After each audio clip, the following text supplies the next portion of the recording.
Hello again, everyone. This is Game Collector, and welcome to my 75th episode. And as you can see, I have Transformers Classic Megatron's box. Yep, that's what we're doing this time. And no, not just the box, of course. Fusion Blaster. Yeah, I'm sure it's totally not a Nerf gun. Clicking trigger. Yeah, they made that a gimmick.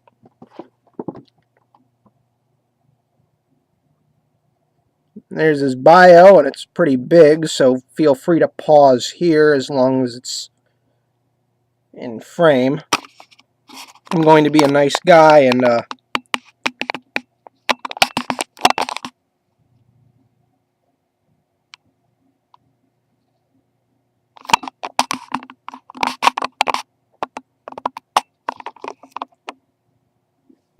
try to make that an easier read for you.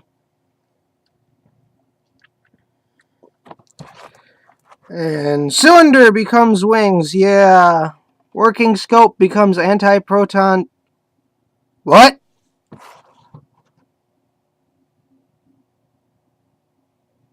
What? That should be fusion cannon. This toy is only from, what is that? Let's see, where does it say?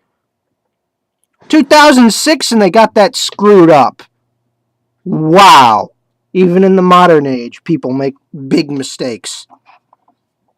Okay, and now we get to his stats, which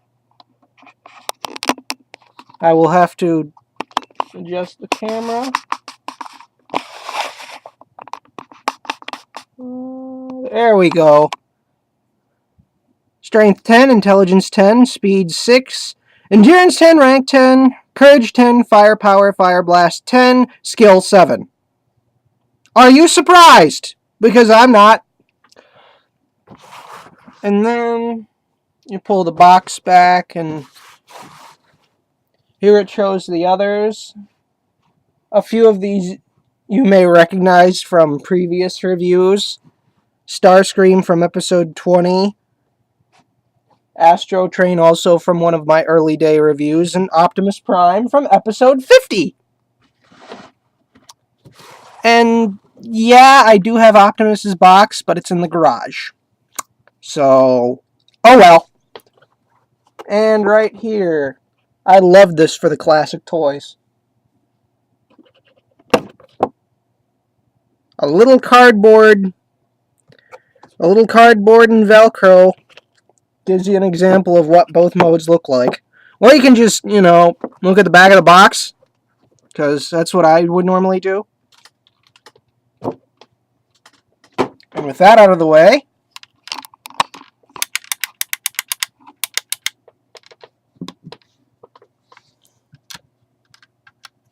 let's get to the man himself. And yes, if you extend his foot out on his handle, he can actually stay balanced like that. And if you saw on the box, the trigger was orange. No, the trigger is actually gray.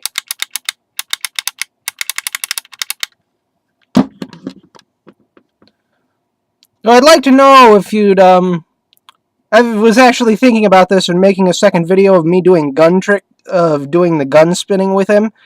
If you want to see that, leave a post in the comments or something. Because for now, this is just going to be a review of the toy itself.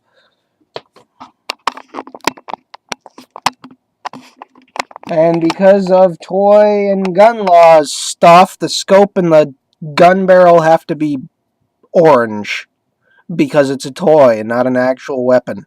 Because painting something bright fluorescent purple and green, or a translucent neon green, totally means it's a weapon.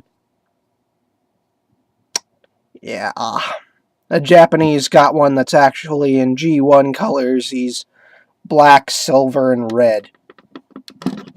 But I can't afford that, and I'm pretty sure they don't make it anymore. Anyway, this one doesn't suffer from trigger crotch. And if you don't know what that means, you haven't played with Generation 1 toys before. Or at least, not with G1 Megatron. Okay, to get things started, and things are already started right here.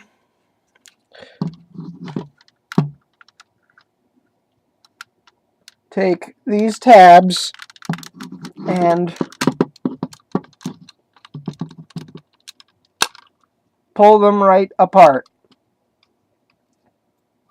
And now it's not a gun anymore, it's robot guts.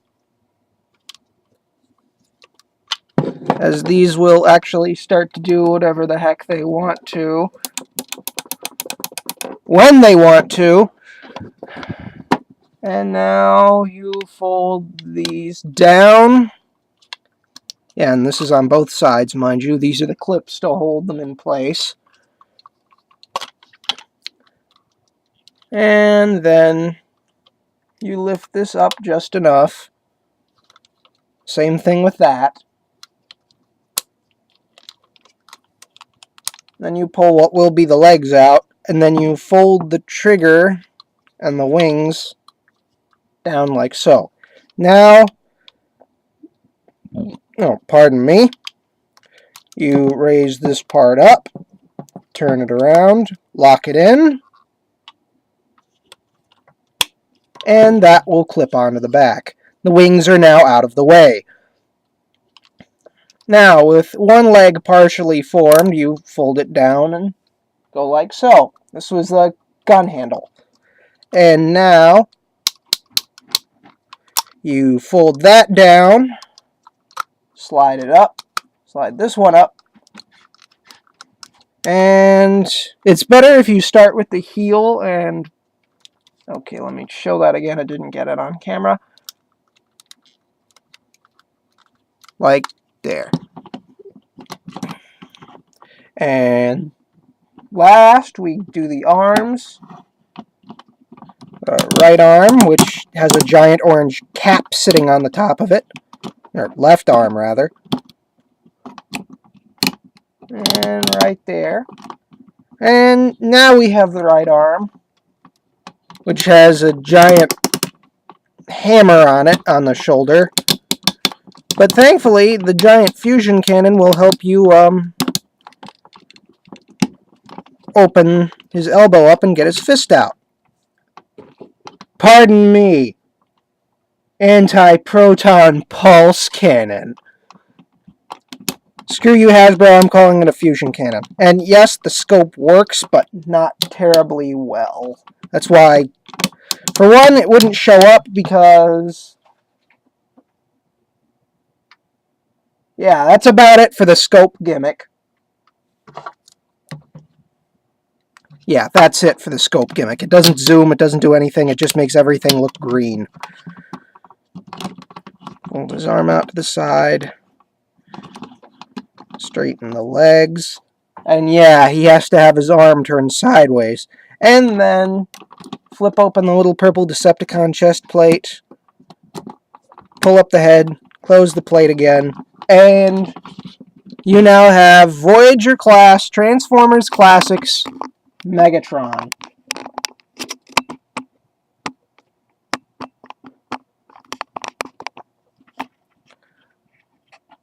And yes, that is giant translucent green plastic for wings. The Japanese version has silver. Now, when we're getting down to things, and I have my little flashlight back again, he has green light-piped eyes. Why they're green, I don't know. Japanese version has red piped eyes, which makes more sense. Although, I have to say, I kind of do like the purple on him. Sometimes. It does go with the whole purple Decepticon motif thing. Now, on this arm, his articulation is slightly hindered by this giant chunk of plastic that's supposed to be his fusion cannon. Otherwise, it works just like the left arm, which I will be doing for the articulation test, and the wings will get in the way sometimes, so I'm folding those back as well. Very nice heavy ratcheting points on his shoulders. Yeah, pretty much all of the joints that matter are ratchets. Well, except for the bicep swivel, the in and out motion, ratchet, elbow, ratchet. He doesn't really have a wrist, so that doesn't count. Leg, ratchet. Knee is also a ratchet, but the swivel is not, so... Whoops, his foot tried to go back in. His head is on a ball joint. Or rather, his head is the ball. It has a stick with the ball on it, so his head can turn all the way around and all the way back. He has no waist articulation whatsoever. At all.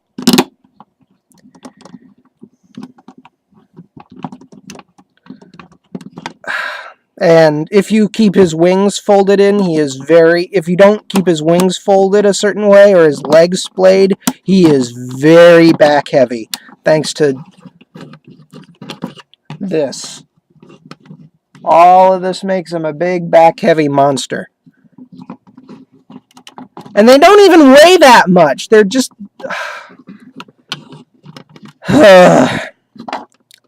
Part of me wishes they were a removable accessory, because the original Megatron had a whole bunch of removable accessories. Granted, if you turned him into a robot and then turned him into a gun, he wouldn't lose any parts. Unless you were talking about the fusion cannon, the barrel extension, and the stock.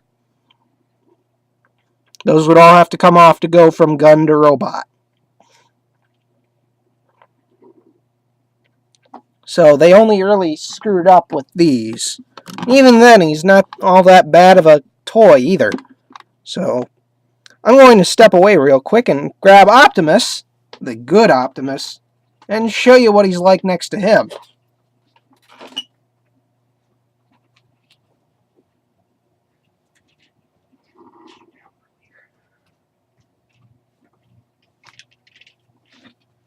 Okay, I'm back, thankfully.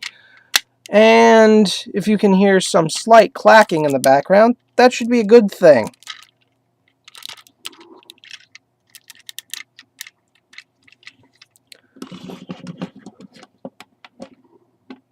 Because here's episode 50 next to episode 75. Just to give you an idea of what they're like next to one another. Now, with Optimus, he has the bulky panels on his arms, and with Megatron, he has the giant fusion cannon. So let's just move them around a bit. And yes, Megatron is actually a whole head taller than Optimus.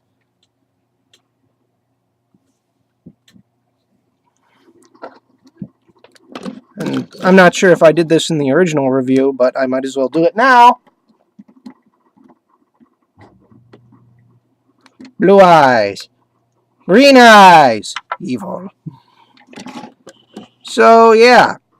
I actually got these two when they both came out, and just for a giant leap,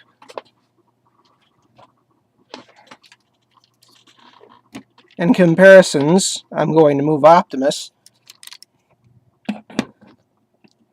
And here's Classics Megatron next to Transformers Prime Voyager Megatron. And Classics Megatron is still the bulkier, bigger toy. He came out, like, what, 6 years ago? He's older and he's still a more awesome toy. Yeah, some things age a little bit better than others. And I didn't get a chance to do this for this Megatron's review, because his review hasn't been up yet, and I admit I screwed up by not doing this because I couldn't find this at the time, and his video was pre-recorded anyway, as I have mentioned several times. So next week you'll get to see his full review and a cameo of something I'm going to do in the distant future. But in the meantime, here he is. A big, gray, purple, gold, and orange, neon green action figure, who's not as terrible as his colors may say. Later.